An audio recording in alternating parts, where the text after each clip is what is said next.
Well, what's going on, everybody, and welcome back to the Canadian Football Fanatics YouTube channel. And thank you guys for tuning in to another BC Lions post-game show. Folks, unfortunately for tuning in, you're most likely a BC Lions fan, and the season is officially over after this one. The BC Lions fall to the Saskatchewan Roughriders 28-19, lose by 9 points. I think this game ultimately looks a little bit closer than it probably was. But we will get into it here shortly.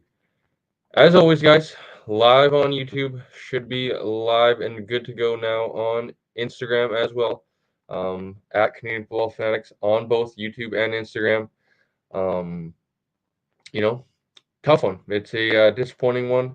There is not going to be much positive spin from me tonight. I will be completely honest.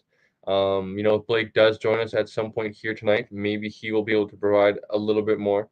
But I think, no surprise. He's been a little bit more optimistic than me all along.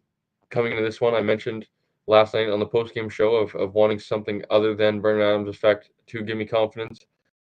Ultimately, Blake basically came up with Javon Katoy, and I really enjoy that. But he, outside of that first drive, was pretty quiet. I wouldn't say non-existent, but pretty quiet. There's definitely some missed opportunities there. I think he could have been utilized a little bit more. But let's, we'll get into it along the way. We won't do a kind of more traditional post-game show tonight. We'll get into maybe a little bit of a recap and kind of deep dive and talk about this game a little bit more. Unfortunately, I would love to say this is going to be a quick and painless one, but this is probably going to be an opposite one. I would imagine there's going to be a lot of ranting, a lot of getting off topic because there's a lot to talk about now that the season's over. Many directions to head with the conversations here tonight on the show. A lot of things to discuss. I am happy after tonight's show that I won't have to think about or do any Lions stuff until after Grey Cup when things I would imagine start to finalize with some decisions that start to get made once the offseason comes. But we will save that, I guess, for a discussion here throughout the show tonight or at some point during the offseason. Before we get into the show, like, comment, subscribe. It would be greatly appreciated and would help me get through this post-game show tonight because it's going to be not a fun one. I'll be completely honest with you guys. Um, like I said, I'll try to find some sort of silver lining. There is, I think, a beauty within this madness that hopefully, puts the BC Lions on the right side coming out of this situation. Although I don't find how you can kind of salvage the situation after all it was built up to be, after everything they had tried to basically not hype up this year, but build this year up to be. And ultimately, the Lions fall flat on their face. So, like, comment, subscribe. If you guys are tuning in on YouTube, when you guys subscribe, press the notification bell. You guys get notified every single time we go live or upload any sort of content here on the channel. If you guys are on Instagram, please make sure you guys are following us, sharing, liking all of our content over there as well. We appreciate you guys for tuning in. I wish I could see your guys' chats through the StreamYard. Unfortunately, I can't see them all in one chat, but I'm going back and forth through the tabs. I can kind of somewhat pull up the Instagram comments. I see Coach Sean's tuning in, a few other people as well over on Instagram. So I appreciate you guys for tuning in and watching the show tonight. It is, unfortunately, Sean, a sad day in the city. Just talking with North, who the boys are going to have to root for now in the Grey Cup in a few weeks in BC Place. Obviously, the Lions will not be returning home for that one. So now that all the like, comment, subscribe, all that good stuff's out of the way, let's get into it. It might be the only, I guess, positive thing here to talk about outside of maybe some things I could try to squeeze at during the end of the show later. The BC Lions started out pretty darn well, I would say, with a touchdown drive right away. They executed on I think it was a 9-play drive. I will try to pull it up here. 9-play drive.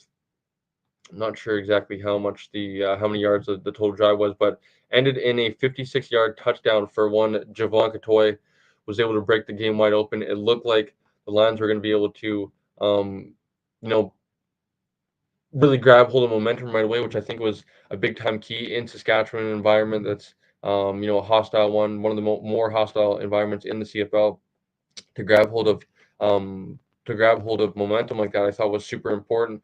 Ultimately, other than that, the Lions aren't able to do much. If I'm not mistaken here, the 56-yard touchdown. BA also had an 8-yard touchdown. That's 64 yards. He also had a 12-yard catch to Hatcher. That is 76 yards.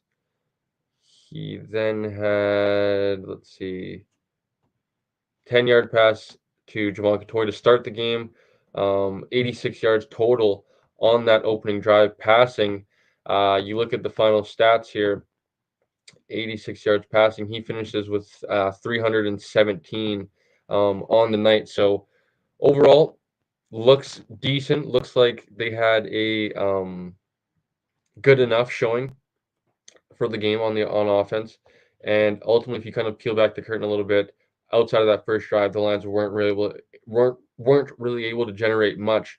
BA was hovering around 200 passing yards going into the fourth quarter until, to be honest, some really garbage time touchdowns that they were trying to throw their way back into the game. Now, obviously, some circumstances kind of made it uh, you know even more difficult on them because of some missed extra point, missed field goal, which maybe we'll talk about in the game recap here down the line a little bit more. But ultimately, a lot of those yards, the 100 or so yards that came in the fourth quarter, were a majority of them in mop up, not mop up dude, I guess I should say. But with the game kind of in hand for Saskatchewan with a 2-score lead, um, you know, going to be playing top down. Not wanting to get anything behind them, coming downhill to make tackles. They're okay giving up, 10, 15-yard catches underneath as long as no one's getting behind them and hitting those home runs.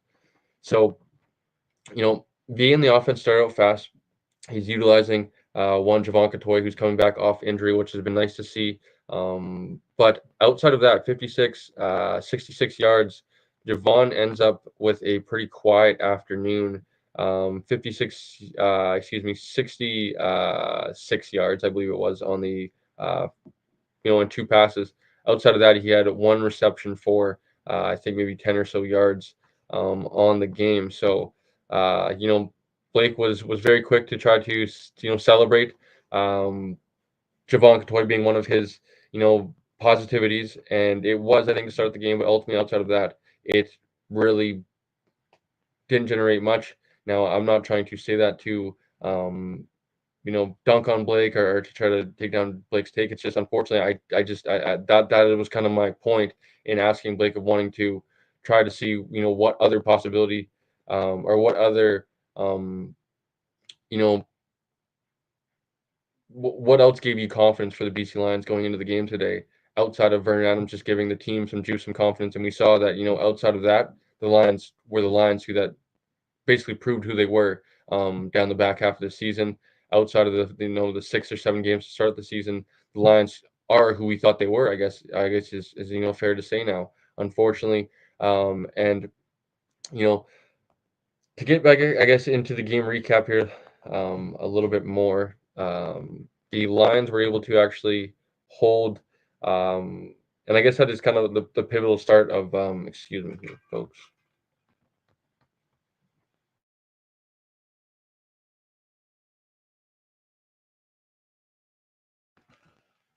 Um, that was the start of the um, kicking on the kicking problems for the BC Lions. Excuse me, folks. I'm trying to put all my thoughts together here, and usually I have Blake to give me a rest here.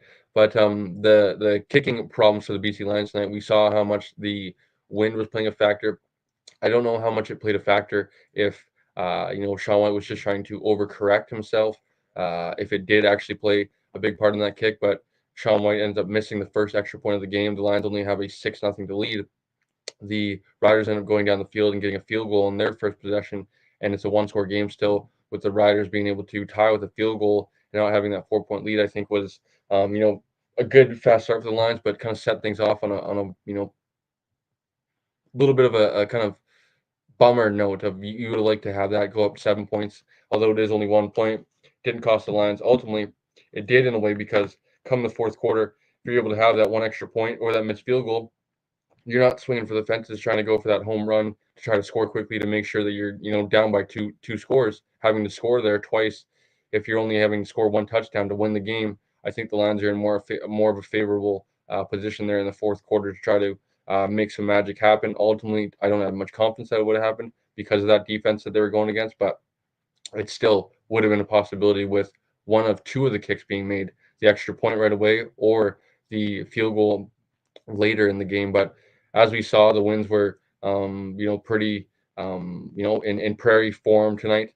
Unfortunately, we saw the chip shot field goal from Sean White. As soon as it left, past the line of scrimmage, it started veering pretty right very fast. And it was only, maybe a 15, 20-yard field goal. The winds were really, um, you know, you know, dictating some situational football and, ultimately cost the Lions on a game like this where, 4 points are off the scoreboard because of missed kicks, and the Lions could have been, within, 23, 28 or something like that, late in the fourth quarter there with a chance to win or, lose like they ended up doing, but it still would have been a one possession game with a little bit more pressure off them to not have to score twice down two possessions. So ends up being a pretty pivotal field goal. I would say that I'm not too sure how much it would have changed the fortunes of the BC Lions ultimately, but um, you know, Sean White, unfortunately for him, has been Mr. Automatic all year long, and it comes down to a playoff game like this, and he's not able to bang it home. It's just a really unfortunate thing, and I think it's just a thing that we probably, on a game like this, it's what else is next kind of thing, where we've seen this team kind of battle through adversity all year, through the last 10 or 11 weeks or so, and it's kind of been like, when are they going to snap out of this? Now it's almost like you're expecting this team to kind of mess up or kind of have a certain play that kind of dictates the outcome of the game. When obviously people, it's a big time cliche in football of a football game comes down to 4 or 5 plays. Ultimately, I think the Lions have found too often now in the back half of the stretch here of the season that they've been the ones making the plays that have ultimately led to these losses. So game recap. Other than that, guys, um, you know, try to get back on track here a little bit. Let's Lions were able to kick that field, or excuse me, the Riders were able to kick that field goal, make it 6-3 after the forced quarter. The Riders ended up getting their first major in the second quarter, taking the lead for the first time. Ultimately, end up being up 13 to I believe 13-6, if I'm not mistaken. The Lions, obviously with the mixed extra point. And I guess that brings me to the first interception. Let me see. Was it 5 turnovers on the day total? No. So they got 3 turnovers for the BC Lions with 3 interceptions, no fumbles, no turnover on downs, and 3 interceptions. 2 of them came in, some garbage time as well. As much as I will say, the passing yards came in garbage time. So did the interceptions as well. So, game recap. Second quarter. The the first drive. I think this is a good opportunity probably to talk about it because one, Blake's not here to probably make this a little bit of a longer conversation because I know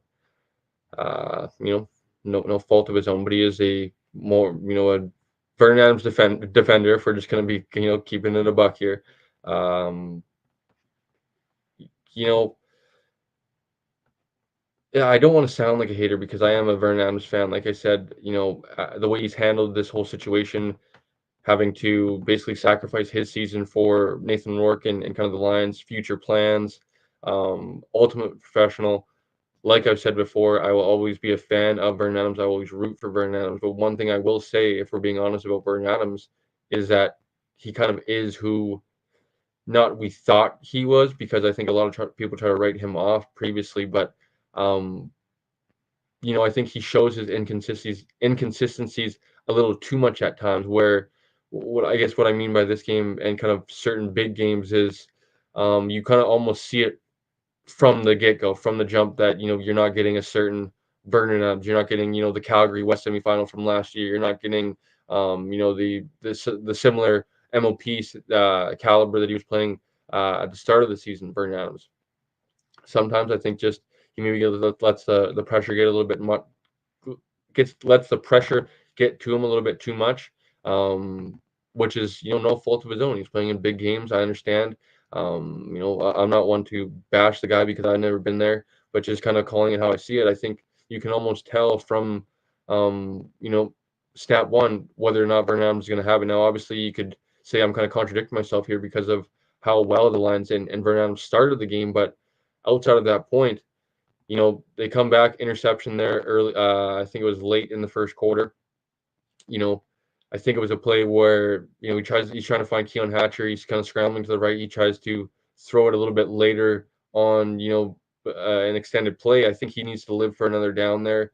Punting isn't the worst case situation as long as you're up or in an even score versus a Riders defense where you throw an interception like that, you're giving them momentum, you're giving them an opportunity to revitalize their offense who hadn't been doing much up into that point. Obviously, still early in the game, a few possessions into the game, giving them an interception. Marcus Sales is able to pick it off. Talk about Marcus Sales giving a nice FU to the BC Lions, cut Marcus Sales in the offseason, to try to go younger. He ultimately goes to Saskatchewan, is named a CFL All-Star, and sticks it to them even more with an interception in the West Semifinal to send them packing. I think it was a forced throw. It ultimately was, kind of a, Keon Hatcher probably wasn't able to make the best play coming back to the ball. I would say it's more of, kind of on both of them. I wouldn't solely blame Vernon Adams. Keon Hatcher maybe could have made a better effort trying to get to the ball, but I think ultimately Vernon Adams would just like to have that throw back and even throw it away, live for another day, live for another down, I guess you should say, of trying to go elsewhere. But you know, the Lions kind of after that point, the interception. I thought, oh man, this is going to be an interesting one. The Saskatchewan Roughriders end up cashing in after that interception, if I'm not mistaken. But to try to go pull up the play-by-play sheet here. Sorry, guys. Um,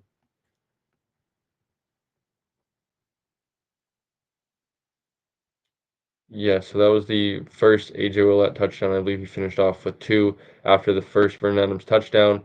The Lions ended up basically going 2-0. I believe they picked up a first down. They ended up punting the next possession. A couple punts traded, and the Lions were able to get a touchdown to basically go into the halftime. Justin McInnis, 13-13. The Lions were able to get that extra point, tied going into half, and feel a little bit good about themselves. And ultimately, I thought it was a positive thing for the Lions to come out of half and get possession of the ball. Saskatchewan ultimately going with the decision to get the ball or get the direction in the fourth quarter, knowing how important that was. Ultimately, it did prove to be important, and the Lions started out about as crappy as could be, about as opposite as you needed, with a 2-and-out to start the second half, and then a long scoring drive that chopped up about 6 minutes for Saskatchewan. They end up punching it in with AJ Ouellette's second touchdown drive of the game. Just really a lack of complementary football, like I've been harping on all year long. The Lions in complementary football, pretty allergic to one another, for the past 12, 13 weeks, something like that. Um, it's just been comical. I tweeted it during the game of how the Lions have failed in that department time and time again, week after week, and have really just found ways to lose because of their lack of complementary football. And pro football, a lot of these games come down to one possession games. As much as you see some of these blowouts, as much as you see a game like this, 28-19, the previous East final, East semifinal. What was it, 58-38, 20-point blowout. This one, two score game. More often than not, on average, you see a one score game. This one could have very well been a one score game with make some kicks.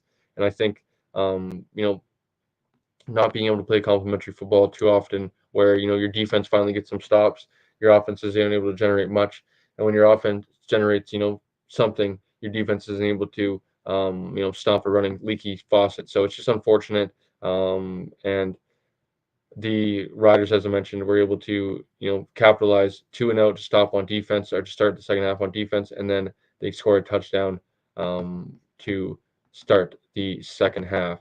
The BC Lions ended up kicking a field goal, if I'm not mistaken, after that possession. After the Riders took the lead with the touchdown there. The next BC Lions possession is when Sean White missed the 38-yard field goal, doink off the upright, his second miss off the upright once again, which was just unfortunate. I think at that point I kind of knew, oh boy, this isn't going the Lions' way. This doesn't feel very good for the Lions ultimately. So going into the fourth quarter, it was 16-20, within reach, 4-point ball game. Ultimately, the Lions aren't able to do much after that point.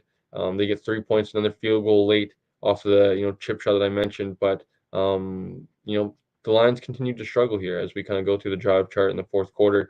They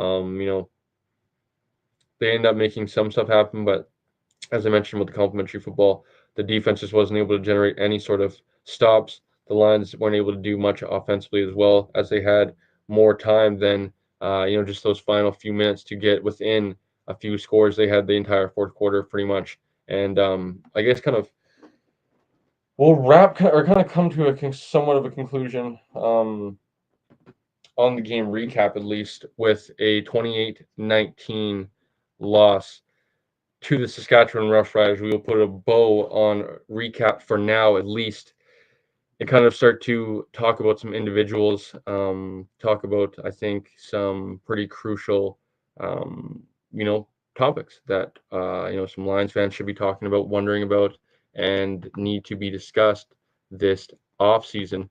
So, pick your freaking you pick you pick your topic basically, folks, because there's a lot to discuss. The BC Lions unfortunately choked away an opportunity at a tremendous opportunity to win another home Grey Cup, to win at home. I think would have been a terrific opportunity. It had been billed all year long, and I guess that's maybe where we should start. um, you know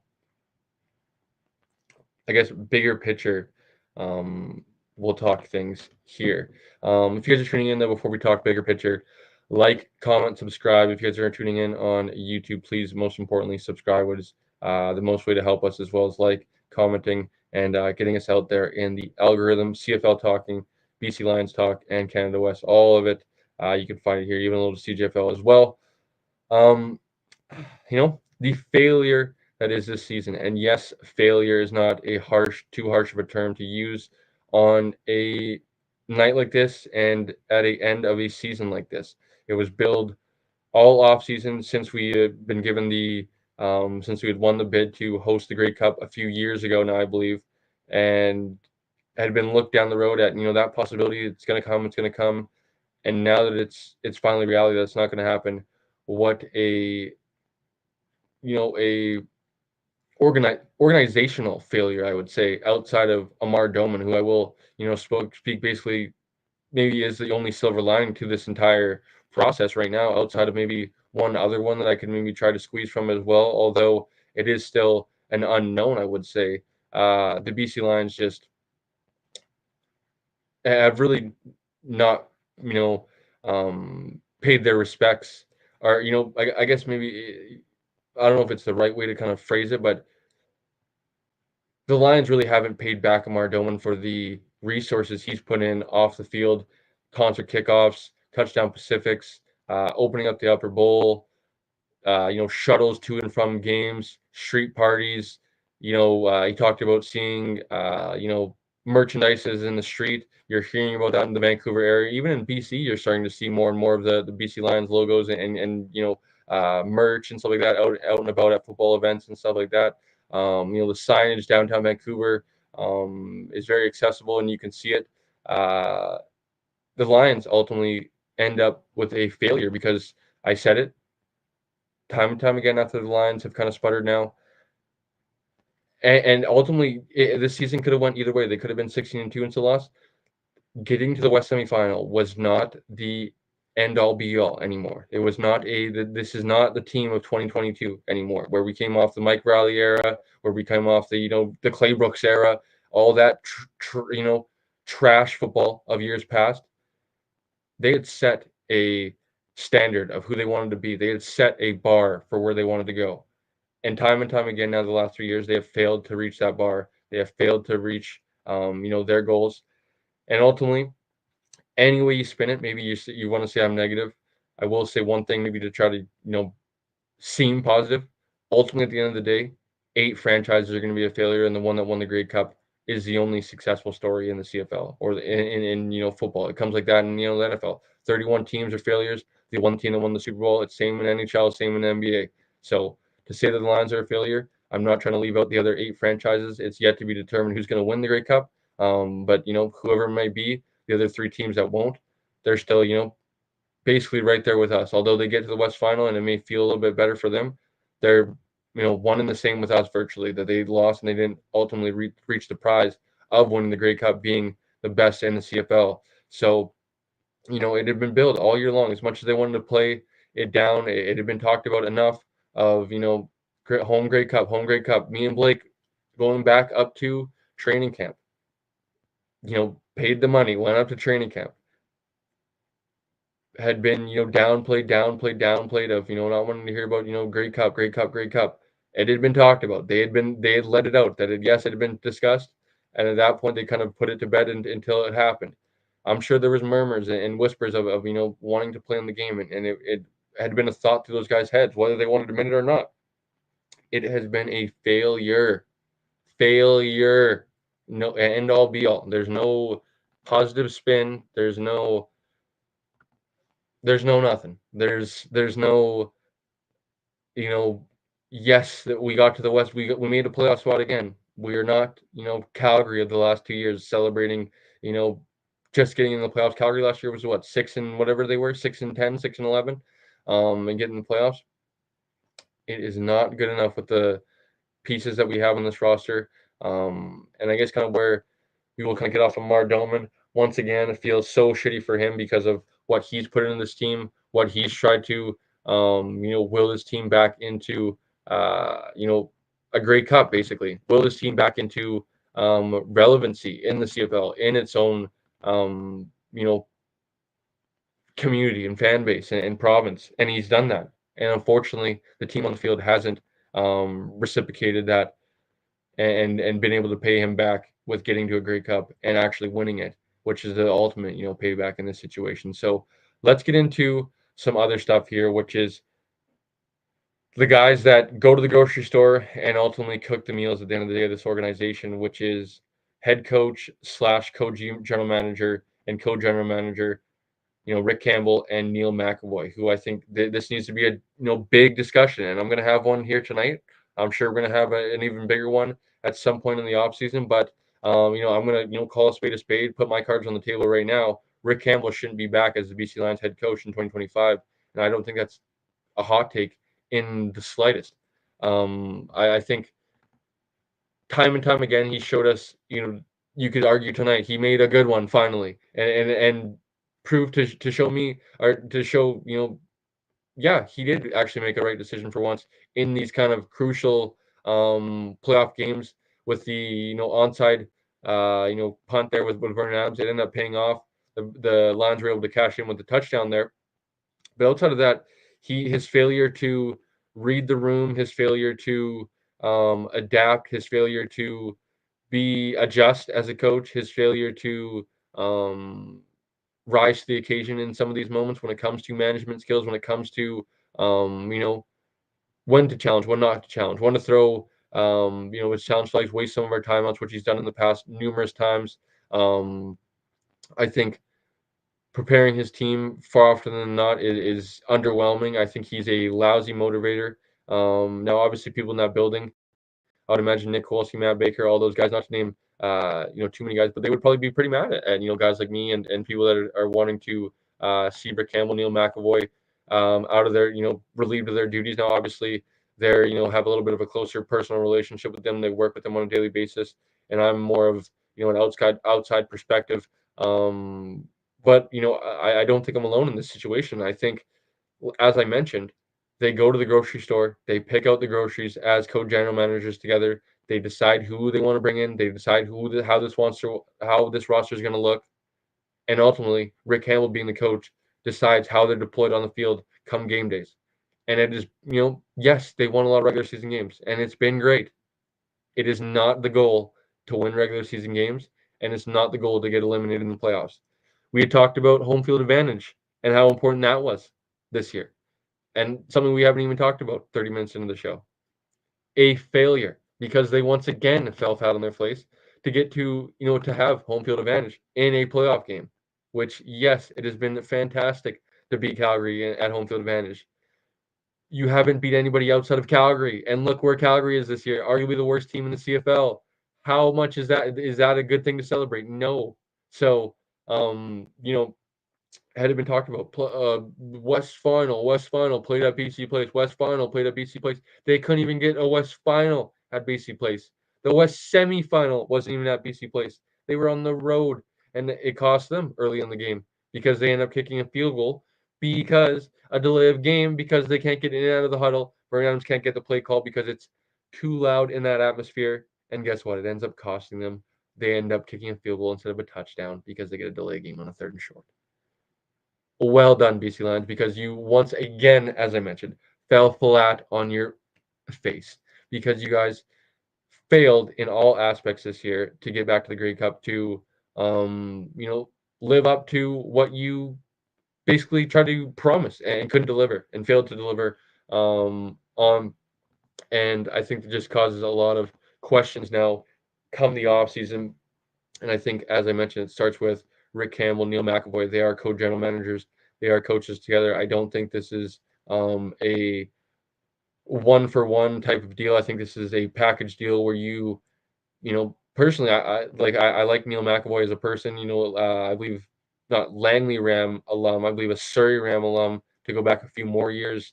CJFL guy, BCFC alum, as I mentioned, a guy that I really enjoy and I really want to sit down with eventually one day and have on the podcast. And that doesn't change my, feelings towards him. I still, maybe not necessarily think highly of him as a GM, but I respect him for the person that he is and kind of the career that he's carved out for himself, coming from the junior ranks, and still would love to. I don't think Neil McAvoy will be without a job. I think he's kind of worked his way up in the organization and found a way to be useful in organizations. I just think this kind of regime has run their course. We've seen the peak of this regime and where they've gotten to, and it hasn't worked. I think it needs a new voice, and I think that's where people could try to say, letting go of Rick Campbell, but keeping Neil McAvoy maybe makes sense to not totally turn things all the way over. And I kind of disagree. As much as like I said, like Neil McAvoy, root for Neil McAvoy, I think that he needs to be relieved of his duties as well. I think it just needs to be a complete rehaul of the organization. It needs to be a complete, um, you know, reload, I guess, is maybe I was gonna say reshuffle, but reload probably is more of the right way to say. I don't think this team is going to completely go into the dumps, miss the playoffs next year. I think they're going to probably, unfortunately, compete for the 2-3 seed. Unfortunately, instead of the first seed, which is a bummer. Next year, they're going to have a long off season, which we'll talk about here later in the show. Of some guys that they need to sign and that are going to be free agents. So Neil McAvoy, Coach Campbell, I think, come as a package deal. I think I don't want to see either of them back come next season. Ultimately, I wouldn't be surprised if both of them do come back. I think this is going to be a decision for one Amar Doman to have to basically, put on his big boy hat and say, I run this organization. This is my call at the end of the day. I'm not going to let you guys run my show. I'm going to run the show here. And I think you guys haven't delivered on what you've promised and what you've built the last 2 seasons. I would like to, go in a different direction. I appreciate you guys' efforts in the last 3 years, 4 years. But you know, we're gonna go to on we're gonna check for greener pastures and see what happens on the other side. Ultimately, there's a saying: it's not always greener on the other side. The grass isn't always greener on the other side. the Lions could very well come into a even bigger problem with the next head coach and general manager. It's no guarantee that they one for one replace him and get it right. That being said, I think you need to just take the opportunity when it hasn't worked. This regime, as I mentioned, has hit its peak. It has come to a conclusion. They haven't been able to get over the hump. Winnipeg, I haven't written up Winnipeg. If you watch the weekly show, unlike my partner Blake, who has been the biggest Winnipeg hater, they, as I mentioned, to start the year, even through all the losses, the horrific start, as I mentioned, as long as they have Mike O'Shea, Zach Collaros, they are going to be fine. And Brady Oliveira as well. They are going to be fine. Now, Zach Collaros, I think, is probably the one of those three that you lean towards needing to get rid of him probably sooner rather than later. And I think Coach had a good saying of you'd rather be 1 year too early than too late. And I think this would be maybe a good time for the Winnipeg Blue Bombers to get off of one Zach Collaros and try to look for the future while you still have a guy like Brady Oliveira in his prime, a guy like Kenny Lawler, Dalton Schoen, Nick Dembski, still a very young offense in their core together. But defensively, they're starting a little bit older. I think it's time to reload, reshuffle for them as well. And if they're able to do that, well, BC has to go under. Who's going to really contest them? I think, Edmonton's still maybe a year away, although they might be a feisty team next year.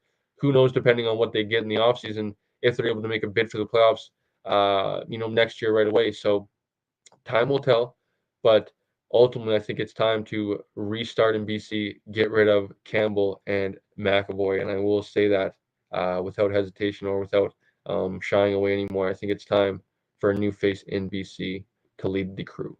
So, coaches, general managers talked about. Let's talk about the next most important subject. I'm sure this is going to take a while, unfortunately. Quarterback position. Mentioned about not wanting to sound like a Vern Adams hater, which I am not. I can promise you guys that, folks. I've reiterated it time and time again on the show, on this platform, I guess I should say, through various shows, post game preview, weekly show. I will always be a fan of Vern Adams from now on for how he handled the situation.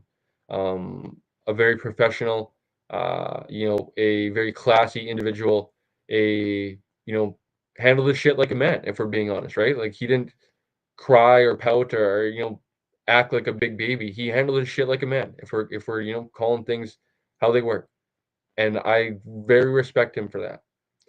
But I just didn't believe, and kind of why I was so negative after the Montreal game, that everyone in BC looked to celebrate the Grey Cup like we were guaranteed to get there again because Vernon Adams won a game versus Montreal in week 20 when Montreal is not playing for week 20 anymore. They understand what they're getting to. They're a Grey Cup caliber team with a pedigree of getting to the Grey Cup now, of being a good team, of a championship caliber team. Do you think they care about a week 20 game with nothing on the line? They did not.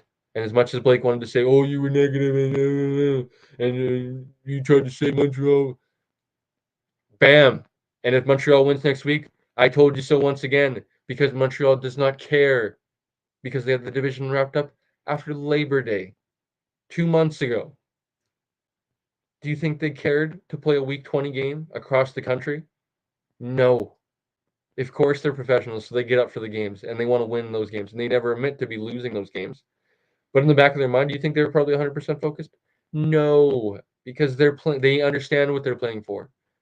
They're playing for the playoffs time. Vernon Adams, like I said, you can see it almost from jump. Now, maybe today sounds a little bit more counterproductive because of he was able to have a good start to the game and then things started to go downhill from there. But after that point, you saw he wasn't seeing it. He wasn't feeling it. Patting the ball a couple times, 2, 3 times in the pocket. He's not seeing it when he pat the ball.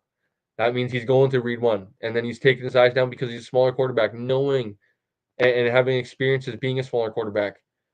It's hard to transition through your 2 and 3 reads coming across the middle of the field when you have big linemen, which he does.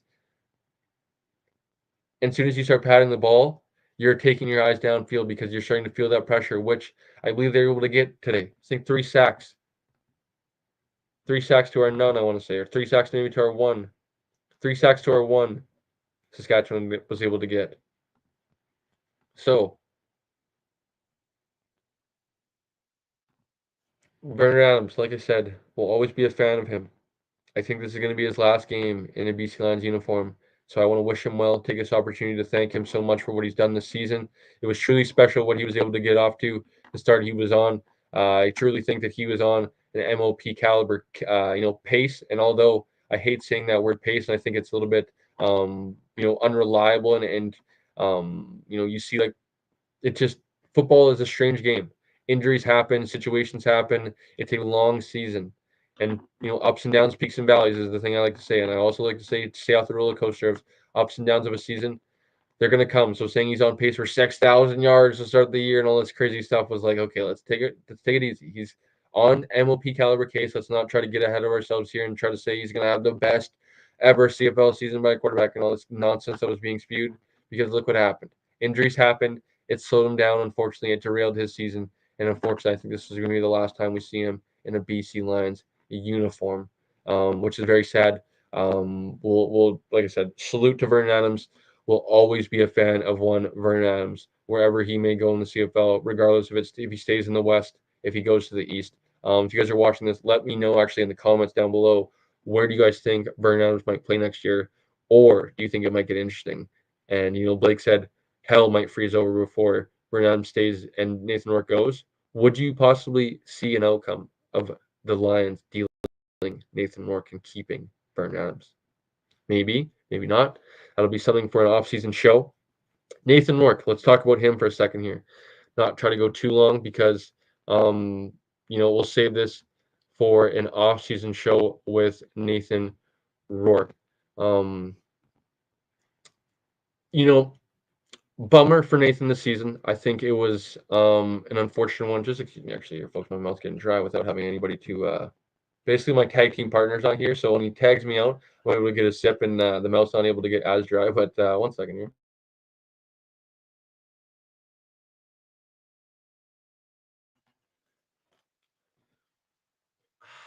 Excuse me. Kool-Aid Man. Nice and refreshing. But Nathan Rourke, let's talk some Kid Canada because people were, he's a very, he's a very, um, I'm trying to think of the word here. Oh, I see my man Noah is actually tuning in on YouTube. It's the Instagram today, which is nice. Noah says Adams is 100% going to Calgary. It sure has been talked about that. It feels like the two Alberta teams feel like the front runner. Noah, I just want to have a conversation with you next time I see you, buddy, about possibly, I think maybe a landing spot for a certain quarterback. You know, to do with maybe your neck of the woods, but we'll save that for another day. And when I see you next and talk some CFL, buddy, I always enjoy talking. It's hard to find somebody to talk some CFL in out and about with in Canada, which is a rare thing. But Nathan Rourke, I think, is a tricky conversation to have, and I think is a um, pivotal conversation to have because he is a very captivating individual. He is a very you know, attention grab when you mention the name Nathan Rourke on social media, on the, in the CFL community. And it's been like that since 2022 when he came into the league and he, set the world on fire. Excuse me. And everybody outside of BC in that year wanted to see him fail for the most part. They wanted to see him come back down to earth because they didn't think a quarterback could do this. And although there was some people around the um, around the um, CFL community, maybe a little bit more of um, not realist, but there was a few folks that rooted for him and wanted to see well. But outside of that, a lot of fan bases wanted to see him crash and burn and not deliver what he was able to do in the 10 games in 2022. And it seemed that was more of the same once he came back, uh, and even a little bit more in the fan base because of how much of how much Vernon Adams became a fan favorite. No fault to Vernon Adams, no fault to Nathan Rourke. It was just a situation they got put into. But once he came back, you heard a little bit of the fan base very supportive and happy for him to come back. But you also heard half the fan base attached to Vernon Adams, and I think in the locker room, they did a good job of separating that, keeping it professional. But in the fan base, I think it was very decisive. It was, not one side or the other, and it didn't cause too many fights or anything like that. But you could definitely feel that, I would say more than half the fan base was on the, Vernon Adams and wanting him to be the guy, which is rightfully so because of the season that he was having. And I think to a certain extent, they're right because of injury. And Vernon Adams mentioned to one Farhan Lalji, if you guys go back, watch the TV broadcast of the Montreal game around halftime, Farhan mentioned of sitting down with VA at some point in the week and him admitting to him that he was a little bit frustrated with the organization because from all things we had heard from him up until that point, he had been, professional, answered questions, with kind of the professionalism and kind of cliche answers of wanting to support Nathan, all that sort of stuff. He was frustrated that he didn't get the same respect that Nathan Rourke did in 2022 after his injury. VA comes in, serves his time as the the interim starter, I guess if you will, and Nathan comes back for that last week versus Winnipeg and then into the playoffs as well. I think Vernon Adams wanted to be paid the same respect as him.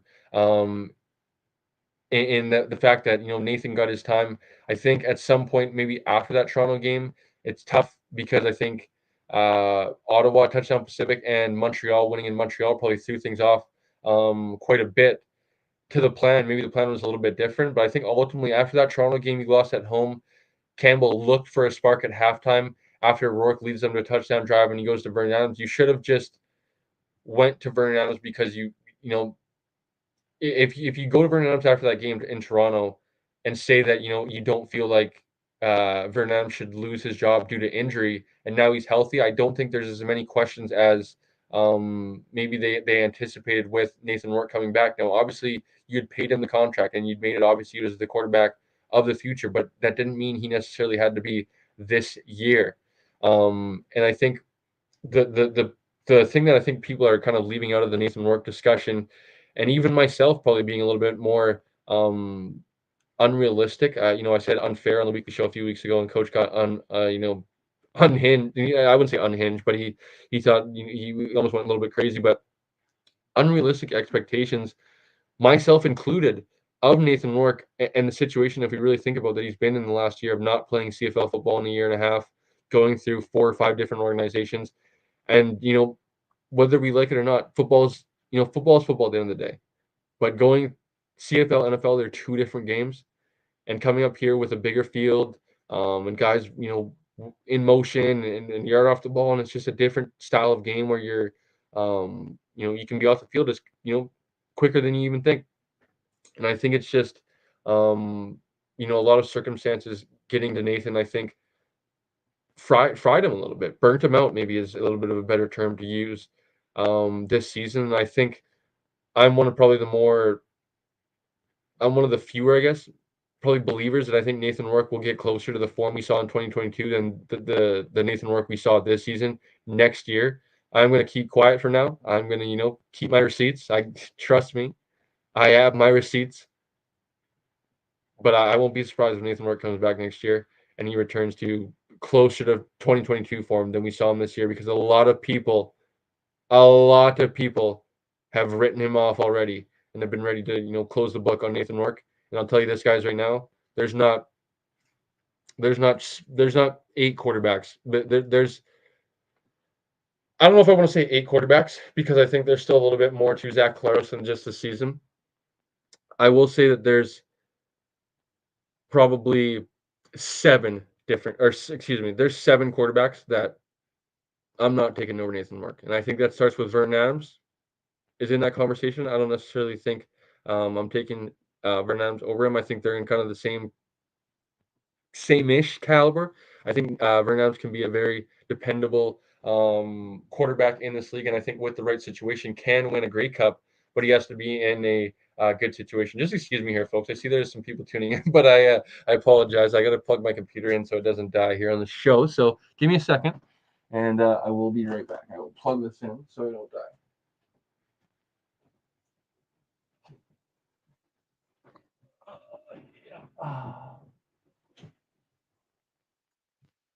Okay, there we go. So, I see that glad Noah's tuning in. I see we have some people tuning in on Instagram as well. Appreciate you guys over on Instagram tuning in, and then on YouTube as always. But if you guys are on Instagram, head over to YouTube, and I can see you guys' chats pulled up much easier instead of having to open up a few different tabs here with the CFL website and all that stuff opened up as well. So Noah mentions incredibly disappointed year four. The Lions taking a step back in a year hosting the Grey Cup. 90% of the team 90% of the time means your head coach is toast. Campbell has been given plenty of patience. Hire Buck Pierce. He's referring to. I agree. I wonder if the Winnipeg Bombers would entertain that. I think he's kind of fit right in with Winnipeg. And I would wonder if he's, Shane kind of mentioned it of, sometimes positional or excuse me, sometimes coordinators are better coordinators than necessarily like the head coach. And what would Buck Pierce look like in that role? I do wonder with that, and maybe he is a better offensive coordinator with a guy like Mike O'Shea. I think kind of relieves him of some of those pressures that a head coach has to take on. And I will wonder, I think I discussed with you maybe at a Raiders practice this season of wanting Buck Pierce to be the next BC Lions head coach, but I did have to pause for a second and wonder, would be like somebody else with a little bit more experience. Who would possibly be that name in the CFL? I'm not too sure, but Noah's next comments here in the chats, he says very different game. Lots of examples of QBs going south, and then when they come back to the CFL, they aren't the same. Casey Printers, Chris Shebler for sure. I wish I could have would have been. I wish I'd have been a little bit older. I do remember when Casey Printers came back, but very non-vivid memories of Casey Printers. I remember more of him, his back half of this, like his not his greater days, I guess I should say. And Chris Shebler, is definitely is an example, but I would say I think Rourke's a better passer, and I think he'll be able to find it hopefully next season. But I just think he's burnt out now. I'm sure you kind of understand a little bit, and probably I actually don't know. Maybe it's a conversation for us to have next time I see you as well. But um, I just think the processing. I'm sure you maybe know you can understand this from maybe this perspective of, football is football at the end of the day. Like I said, right, where concepts stay the same, right, where smash is still smash universally wherever you go, and you say smash, it still means outside guys running the hitch, inside guys running the corner, right? But going through the different schemes and all that through the last few years. I believe it was 4 playbooks in the NFL, if I'm not mistaken. What was it? Jacksonville, Jacksonville Giants, New England, Atlanta, if I'm not mistaken. 4. Um, yeah, maybe yeah, 4 if I'm not mistaken. Smash is universally smash, but say you go to uh, Jacksonville and they call smash Hawaii versus you go to the Patriots and they call smash Kentucky, whatever the differences may be. When you come to BC, it's going to be completely different, right? And although it is the same coordinator, I think people try to use that as well. Of same quarterback or same coordinator, excuse me, same system. I would say that it's a little bit different. Of you know Noah should understand this as well as maybe some of the viewers that have played football before. Say that you have 50 odd plays in a playbook, and maybe you have say 30 of those that you guys are very familiar with and have on the call sheet on a given week, and say that 15 of those concepts or whatever, 15 of those plays, Vernon Adams is comfortable with.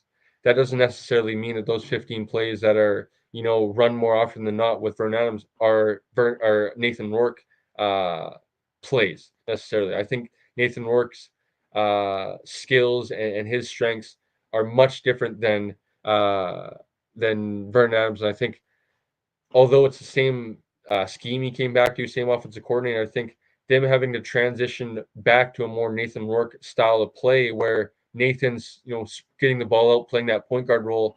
Vernon Adams really likes to go to his boundary side of the field. He doesn't really like to test that field side because, as no one knows, he doesn't have the biggest arm. He does have a good arm and has a pro caliber arm, but it is not as up to, I think, doesn't have the velocity I think one Nathan Rourke does. And Nathan's able to go to the wide side of the field odd times and test that as well. But I just think his brain is really cooked this year, and I think, personally, I'm okay with people trying to write him off. I'm going to be quite fine because, stuff like that doesn't bother me. I'm very okay with letting stuff roll off my back. Um, I know I'm gonna, keep a lot of these receipts all off season because they're gonna be coming. They're gonna ramp up even more when it comes to February, March, April, May when there's not a lot to talk about, and people need to start to get clickbait articles and all that sort of stuff out there. I'm going to make sure I keep all my receipts going into next year because I think Nathan Rourke will prove a lot of people wrong and get back to that form. Now, does that guarantee the Lions get back to the Grey Cup? Absolutely not. I shouldn't even say get back to the Grey Cup. Get to the Grey Cup because they haven't been able to do this. But time will tell.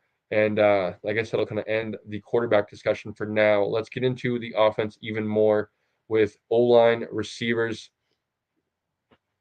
I guess lastly here, glad no one mentioned as well. Different receiving core the last time he was there. No Rhymes, no Whitehead, etc. I think that contributed to the team grabbing towards more Vernon Adams. Rourke has never played with a lot of these dudes.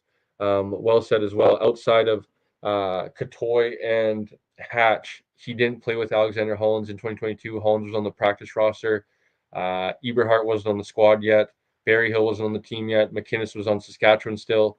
And they had found a little bit of chemistry, McInnes and Rourke, but not to the degree that VA and McInnes did. And I think just kind of threw a little bit of a wrench into things as the offense kind of flowed once Nathan came back after Touchdown Pacific and after they had, a few games of looking a little bit better.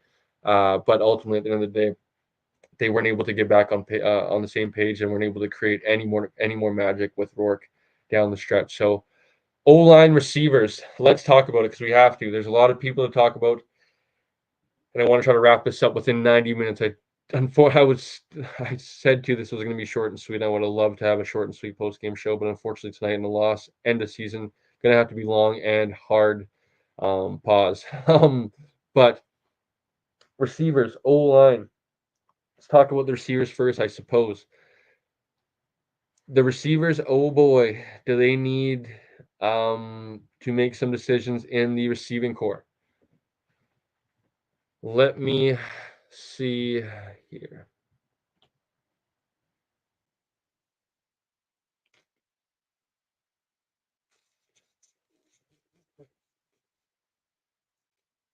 Alrighty, folks, here we go. I apologize. I wish I could do this as screen share. I will learn how to do screen share maybe in the off season. Oh, I can't see it, can you? I wish you guys could. So I have the top 15 highest paid CFL receivers list up. So we have, guys like, Geno Lewis. We have Kenny Lawler, Dalton Schoen, Nick Dembski. Bombers have 3 of the top 5 highest paid receivers. But as we can see, that's paying off for them. Alex Hollins, number 5, right there. You can see his picture. You can't see what it says, and that's number 5. It says hard money, $223,000 maximum value, obviously with incentives and stuff like that, bonuses. It can make about 10 grand more, pretty much. But that being said, top 5 paid receiver. That means you better be productive and you better put up some numbers. Now, he obviously did at times this year, but got hurt. And tonight, folks, he has a whopping 2 catches for 16 yards. That is fantastic production for the top 5 highest paid receiver in the CFL. We go down the list. We have a guy like Javon Katoy. Now, obviously, Katoy, I'm a big fan of him. I think he has a lot more in the tank than showed this season. His numbers were um, very down considering the injuries. I think they would have been a little bit better. And I think, as I mentioned and tried to call coming into the season, I hit on one of them, McKinnis getting 1,000 yards, but I thought McKinnis and Katoy would be 1,000-yard receivers. Unfortunately, Katoy wasn't able to because of injuries. I think he only played just over a 10 games this season. Missed some games due to some lower body injuries, the ankle injury most recently. I think Katoy will serve to be value, and I don't think he's necessarily the problem in BC. I would like to see him stick around, um, past next year. But a guy like Keon Hatcher, another one, who I am a big fan personally of Keon Hatcher, and I think I went as far to say going into the season, I thought he was still one of the better CFL receivers in the league. I thought, guys like Geno Lewis, Kenny Lawler, Dalton Schoen, although people I think are going to forget about Dalton Schoen and kind of he'll be able to reintroduce himself to CFL fans next season. I thought Keon Hatcher was in that conversation, the top 5 best receivers in the CFL. And I don't necessarily know how confident I feel saying that going into next season now with Hatcher's production this season. Now, we can go both ways on this argument here with the Achilles injury and coming back from that injury. Um, we can go two ways with this conversation. Hatch, you know, you can argue maybe you need to see him next year. Another year off the Achilles injury. I think the other side of that coin is we saw TJ Lee, although it was his second year of the uh, second time tearing his Achilles, not obviously different Achilles. Maybe he's a little bit more accustomed to what it feels like, what the rehab process was like, and was able to get a little bit more up to speed. But Hatch did not look uh, more close to the Hatch that we know, like TJ Lee did on defense. TJ Lee, I think, pretty much looked like TJ Lee this season, outside of maybe a few games and a few situations. But honestly, in that secondary, I know he ended up moving to Sam linebacker, but in that secondary, everybody kind of got picked on at times. And I think TJ Lee ultimately looked fairly decent. Hatch, I think, struggled at times, and um, coach said a good thing on Wednesday night of, you'd rather be a year early than a year too late. And would it be a good time to get off Hatch now rather than too late? I think that's a tough question because you maybe would like to see him another year off that Achilles injury and maybe he comes back to form then. We've seen it with a few guys, with that injury in pro football, getting back to form after that full year back of football, and they kind of have to need that as almost a sacrificial year in some ways of maybe their numbers are going to be down, but they're having to kind of get some callus, if you will, and find a way to kind of rebuild themselves back up into the player that they were. And sometimes, unfortunately, it takes a season, and it could very well for Hatcher this year. And maybe it has to be at the expense of the BC Lions, maybe asking themselves and being honest with themselves if they have to get off Keon Hatcher. And maybe it's too early, maybe it's too late. Who knows what it might be? And I think this is going to be a question for another day. But Hatcher and the Lions it has to be a conversation. I think the best part of it is Hatcher did take a team friendly deal after the Achilles injury and kind of restructured his contract and took a little bit took some dollars back, I believe, if I'm not mistaken, because I think he was up there as well in the top 15. But in this article that was released earlier in the spring, if I'm not mistaken, he was actually not on there. I think he dropped out of the top 15 and maybe was in the top 20 now. So good for him. And I think it's another conversation for another day. But outside of that, you know, guys like Berryhill, I think they need to be replaced. Eberhardt performed very well. I think he needs to be considered as their number 3 option with a guy like Javon Couture next year. I think you need to keep Justin McInnis as that number 1. Go find your true number 2, and keep Couture and Eberhardt as that 3/4 option, and then build your receiver core out from there, and keep a guy or find a number 2 and 5 option, whether it's in free agency, a guy like Jalen Philpott being available. Maybe he comes in and can be your number 5/gadget type guy where he can kind of create some plays. He can be an Alex Hollins type player where he can kind of stretch the field at that field side receiver spot, play a little bit of a Swiss Army knife type role for you, jet sweeps and all that sort of stuff. Line up in the backfield, but time will tell um, um, when that decision comes as well. So receiving corps, outside of McInnes,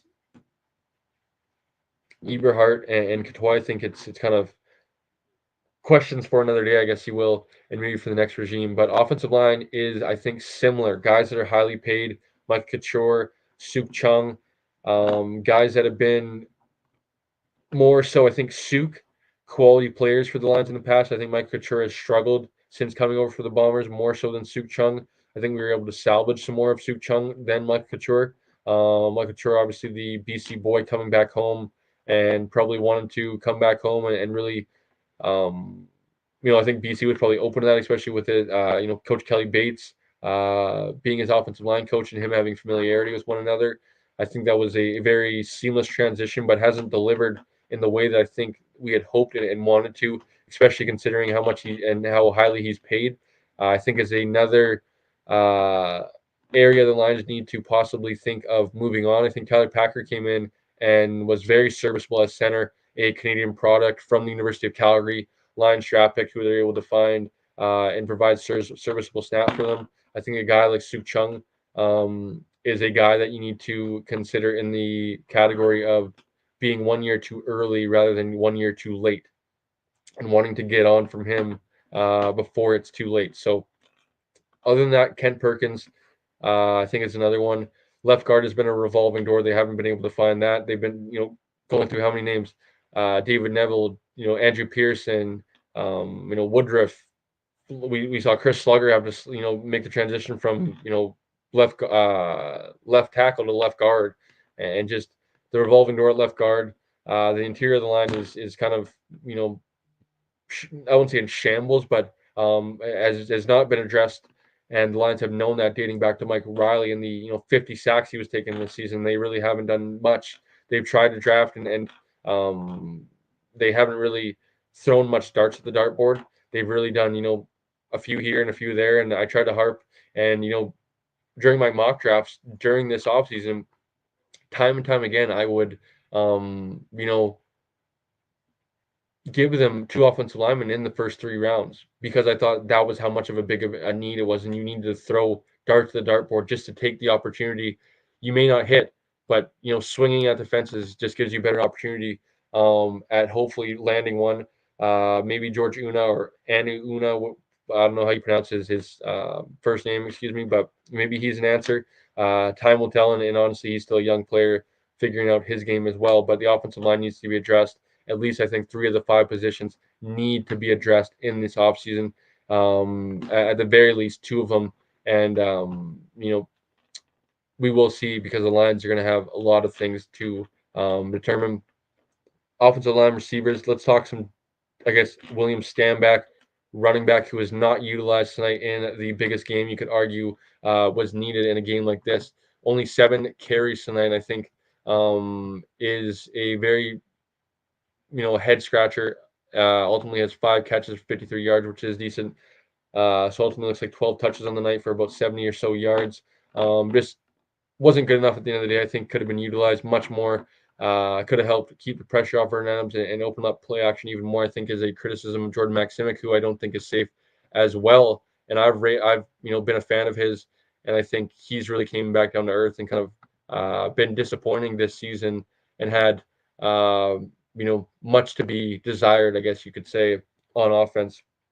William Stanback, a free agent, excuse me, going into this off season, and considering that he came over here for a big reason to do with, you know, Vernon Adams. Does he possibly leave and reconsider wanting to come back to the BC Lions now that pretty much the writing's on the wall? Nathan Rourke's going to be the guy. Vernon Adams is not going to most likely be back in BC.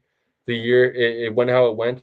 Obviously, it was successful for him. What happens now, and how does he feel? After the season, and does he want to come back to BC? Time will tell, and we will soon find out. how that looks in the offense for BC, because I think having a running back is very critical, especially for one Nathan Rourke and the offense. So that'll conclude the offense. As I mentioned, I think Jordan Maximic's not safe. I wouldn't be opposed if he came back. I wouldn't be, it wouldn't be the end of the world. It wouldn't be a deal breaker. But at the end of the day, I think I would like to see them maybe try to go elsewhere and see what they could possibly do. But time will tell. Possibly maybe an offensive minded head coach. We will see what happens here down the road. Let's get into the defense and then close things out, folks, because I'm getting tired. I want to enjoy my Saturday night. Shout out to my girlfriend, actually. I want to spend some time with her, go watch some Prison Break. She actually went to Costco during the game. She brought me back a BC Lions shirt. They actually had some BC Lions merch. I saw the Facebook page or whatever she's in. She showed me they got some merch. I actually forgot that they had it there, and when she went to Costco, I actually didn't remind her. I probably would have reminded her to grab me a shirt if I remember, but she actually got one and surprised me and matched. She has the matching one. I know she enjoys the bigger shirts for bed, and hopefully she enjoys that one. And maybe we'll be matching for Grey Cup as well if it's not a bedtime shirt. But appreciate you, Bubbies, and thank you so much for the new shirt. Unfortunately, it wasn't good luck for the BC Lions, but I'll be wearing this one for sure. I enjoy this one actually. I like the CFL logo, as you can see here, and just the CFF, branding. I like kind of having the CFL logo on things as well. Let's talk some defense and then get out of here, guys. What a problem this is, and I think this is a very deep conversation, and this is definitely for an offseason discussion. What do the Lions do on defense? Because there was a lot of problems this year, and hasn't been, just this year. I think in big games, it had been a big problem, and the Lions had been, maybe a little bit of paper tigers in years previous, beating up on some, weaker teams, and versus the better teams, really weren't able to, be the defense that they were many times versus those weaker opponents. I think there needs to be conversations had at all three levels, starting with defense. Blake and I will keep this nice and short. Have the conversation, want versus needing Matthew Betts. I think we both agree, Blake and I, that wanting Matthew Betts is probably where we stand versus needing him. I don't necessarily we need him. I think we want him, and I think it's probably a luxury. But building a structure of a team, is that going to be the best use of our resources come free agency?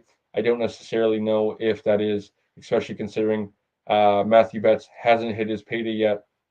You think back to it after his rookie contract was up, had 0 sacks with the Edmonton Elks that season, signed for dirt cheap with the BC Lions, and then basically got his NFL shot and wasn't able to cash in quite yet. He'll be looking for a payday, and I wouldn't be surprised if Montreal is the team that pays him. Do they make BC have to, pay an extra few thousand because BC really wants him and makes it, a dumb decision that Montreal kind of ends up hiking the price up a little bit more than actually was. I think that needs to be a conversation that needs to be thoroughly discussed. Elsewhere on the defensive line, I think a guy like Christian Covington probably needs to be looked at as the player you want to build this team around. I think guys like Sony Tehema, a few guys else, some of the rotational guys in there, Josh Banks, Thibaut Tobias, they can provide quality depth snaps, but I don't necessarily think they are game wreckers. They're gonna change the outcome of games more often than not.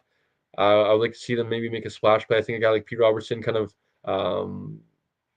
fizzled out down the stretch, and we saw what he looked like early in the season, and it looked phenomenal. But other than that, he kind of showed his age down the back half of the stretch and wasn't available, number one, and then really wasn't visible after that point on. So I don't necessarily know if he's the answer to bring back as well, but you have to find somebody outside of Sione Tema on the edge to rush the passer and be effective and be getting home.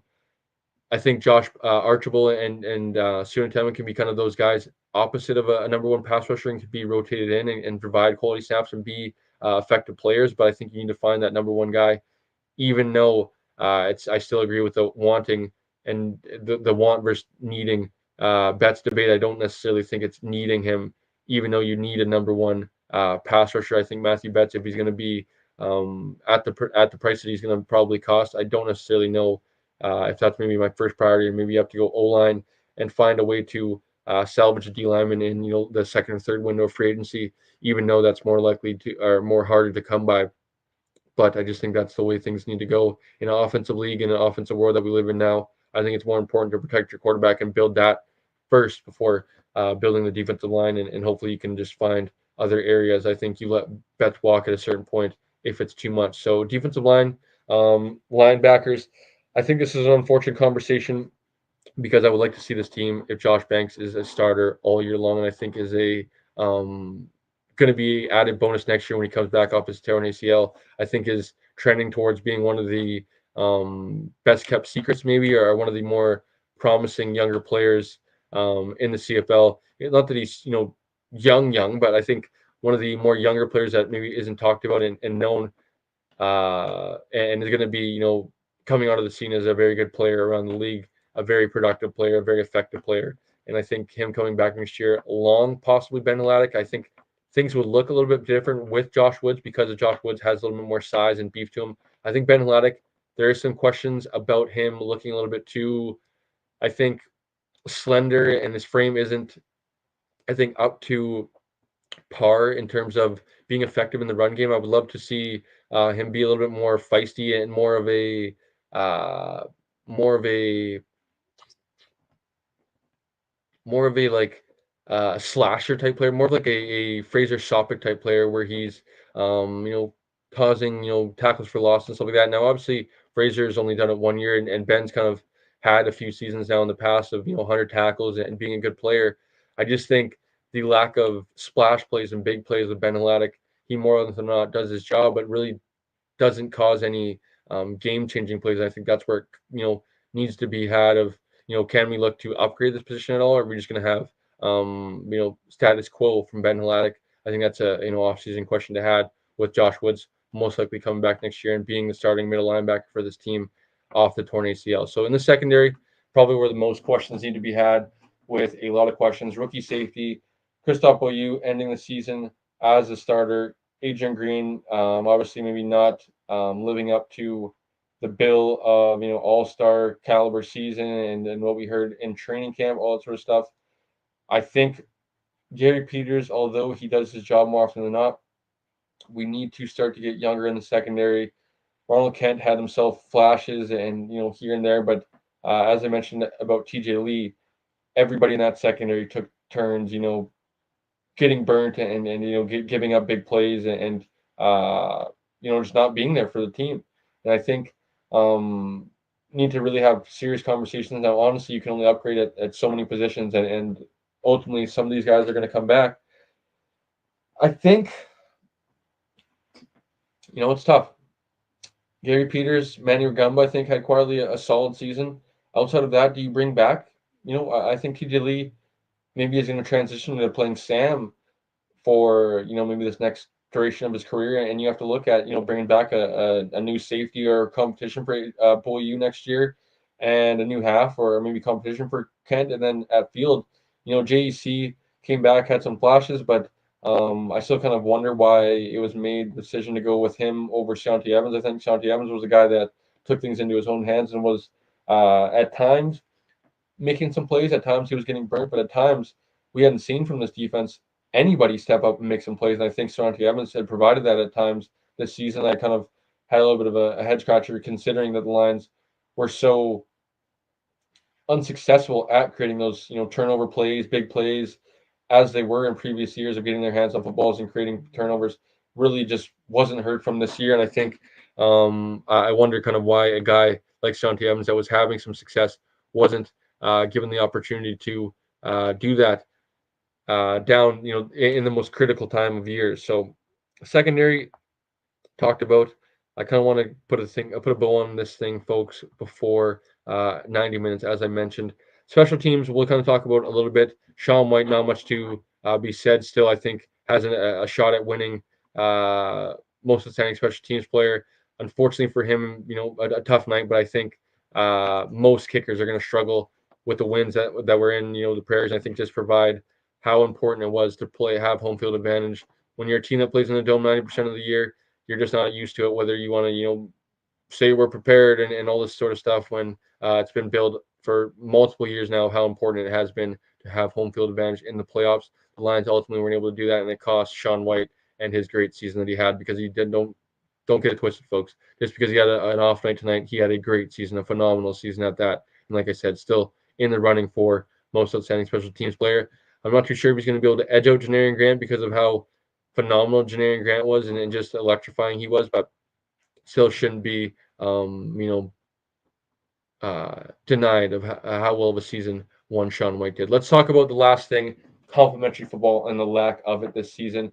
The BC Lions were king of lack of complimentary football. Excuse me, guys. One more drink.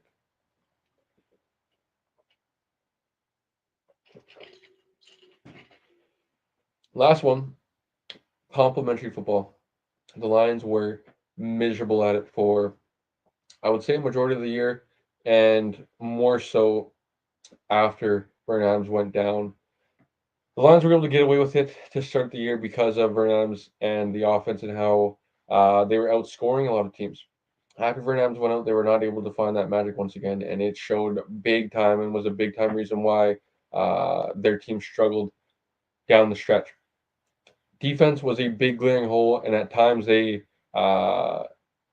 did better. They they were on the field for 40 minutes at times some games, and held them in the game, and they fought at times, but they really were, I think, the Achilles heel of this Lions team this year, and really were a failure.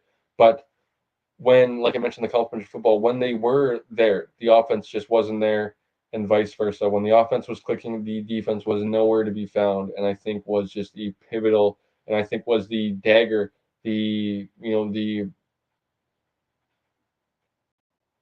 what's the saying of what broke the camel's back? The hump that break the something that broke the camel's back, whatever. I'm sure hopefully if anybody's tuning in or watching, listening after, you understand what the saying I'm trying to say.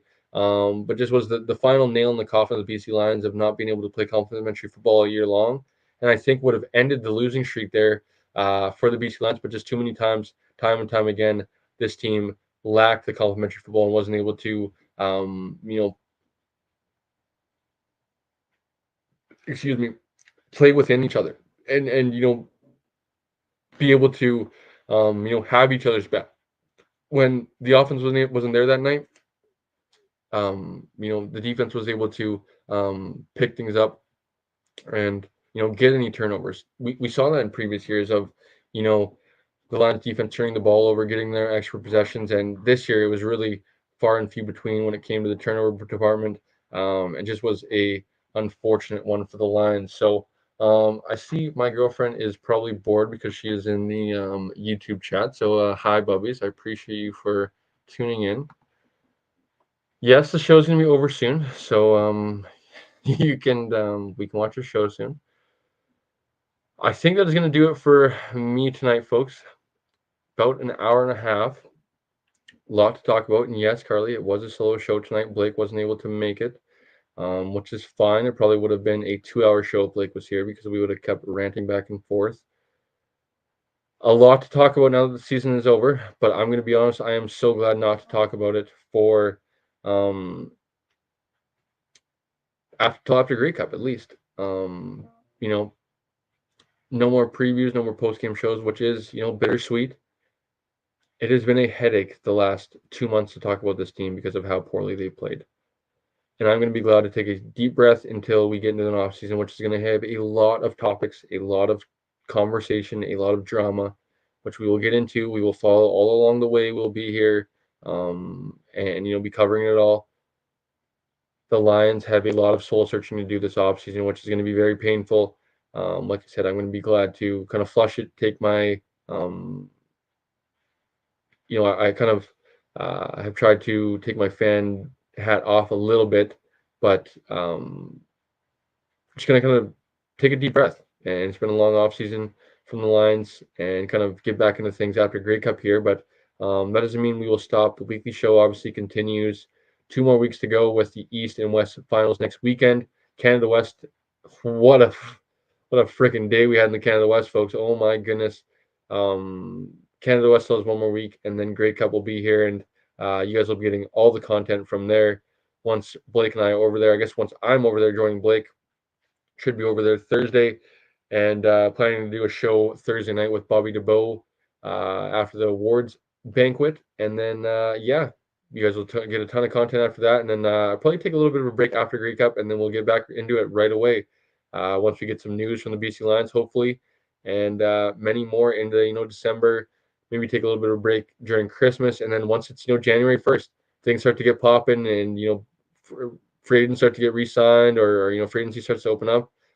It'll pick right back up, and then February, March, April, combine season, and the grind will start once again. But unfortunately, folks, the BC Lions season has come to an end after a 28-19 loss to the Saskatchewan Roughriders in the West Semifinal. Before we get out of here, folks, I want to give one more final thanks to I don't know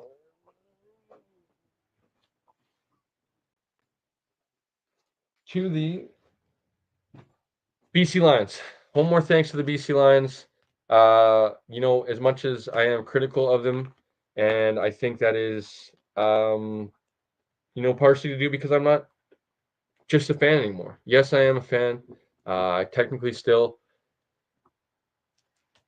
I want to say thank you for the opportunity this season, specifically to Matt Baker, obviously the BC Lions number one, but rewarding me with a media pass this season for a few games was a phenomenal experience for myself, a young up and comer in this industry, wanting to get in this industry and make this my career one day. I'm a person that basically has started this from scratch, and everything that we're kind of doing with this branding and kind of community here has been for the first time. I never had experience with a YouTube channel and talking in front of people, or social media, kind of running a social media, or the articles, kind of writing articles for 13th Man and the bulletin and stuff like that, and on the lines, and being able to kind of dabble and dip my foot in the water a little bit has been just a great experience, and more. And I couldn't be grateful for the opportunity. And like I said, I can't thank Matt Baker and the BC Lions enough for allowing me to do that, allowing me, a little bit of, a peek behind the curtains, if you will, and kind of what the industry demands of you, and kind of in the situation, and having a media pass, and having access to some behind the scenes stuff of sitting in the press box, and watching the game from up there. It's a phenomenal view, and phenomenal you know you're able to see the whole game and whole field from there, rather than you think it's as a fan, you think it's ideal to sit roll 1, 2, 3 way up there, when you can't really see the field as much. And I think getting access to, I got to sit in, the player post game media availabilities this year, and watch, Justin McInnes talk, and Vernon Adams talk. And not that I asked any questions this year, but just to sit and learn and kind of observe and watch has been, very fun for me. And people might think I'm a little bit corny, or maybe it's a little bit dramatic to say, but honestly, a dream come true for me. A guy that really loves football, and really wants to make this, like I said, my career one day. It's been above and beyond, and like I said, I can't thank the Lions and Matt Baker enough. It's been a terrific year, and although it has ended in, I won't sugarcoat it, failure. It has just been a one hell of a year, and I can't wait to look back at this years from now and just think, wow, how far we've come, and I guess maybe a little bit of a laugh of how much of a rookie I am now, and just kind of getting into this thing. But it's only the beginning, folks. We're only getting better and better, and I can't wait to see what year two brings for us. Hopefully, the Lions win Grey Cup. This is technically, I guess, year three of maybe some BC Lions coverage. If you date back to 2022, when we did some Twitter Spaces, although we didn't have a platform quite yet, we were still somewhat covering the team after every game and all that sort of stuff. Last year had the Coast to Coast Gridiron platform. We were able to do post game and stuff like that last year, and this year on the Canadian Football Fanatics for the first time after every game. It's been a lot of fun, post game preview, all that sort of stuff. I've been here every stop along the way. Sorry, Blake, we'll throw you a little bit of shade, but it's been a grind, man. Every stop of the way I've been here. Would love to have my partner here tonight, but I know he's busy. Hopefully you're enjoying the night, buddy. And I'm sure we will talk soon. Folks, that is going to do it for me. Just under 90 minutes. I'm gonna go enjoy my Saturday night, eat some dinner, and kind of, take a deep breath, take the tie off, relax. Phenomenal day of Canadian football.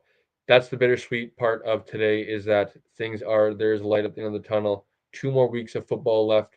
Obviously, I know the U Sports scene has a few more weeks, but after that, no more. Although I am excited to watch my Buffalo Bills play in the morning versus the Miami Dolphins. Noah, if you're still watching, I don't believe you are.